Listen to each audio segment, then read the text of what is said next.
এটা হলো বিউলির ডাল, কেউ কেউ এটাকে কালার ডালও বলে।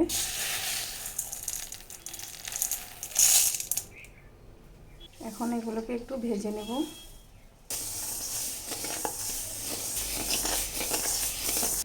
ভাজা হয়ে গেছে।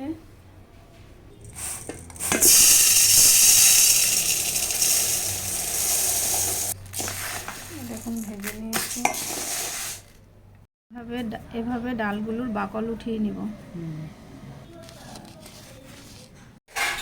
ডালগুলোকে ঝেড়ে পরিষ্কার করে নিয়েছি, ডালগুলো ধুয়ে নিয়েছি। এখন প্রেসার কুকারে বয়েল করে নেব।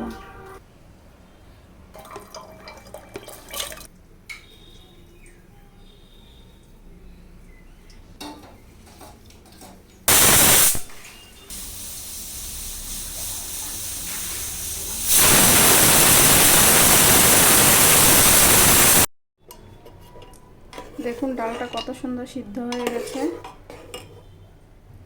ডালে দেওয়ার জন্য সবজি নিয়েছি, আর রসুন, লঙ্কা।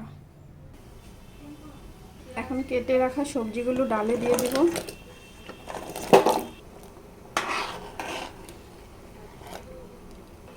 হলুদ দিয়ে দিলাম, লবণটা দিয়ে দিয়েছি। এই ডালটা রান্না করলে রঙটা ইয়েলো কালার হয় না, একটু কালো কালোই হয়, কিন্তু খেতে দারুণ হয়। রসুন আর কাঁচা লঙ্কাটা দিয়ে দিলাম।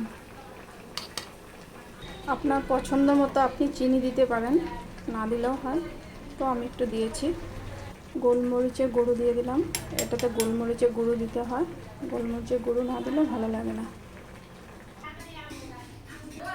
এখন একটু কড়াইতে তেল দিয়ে দিয়েছি,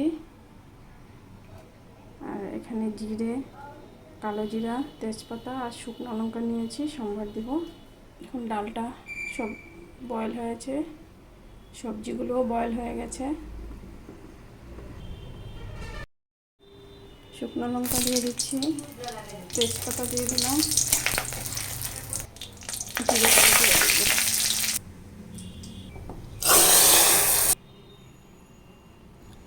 ডাল হয়ে গেছে, বিউলির ডাল। কেমন হয়েছে বন্ধুরা বলবেন।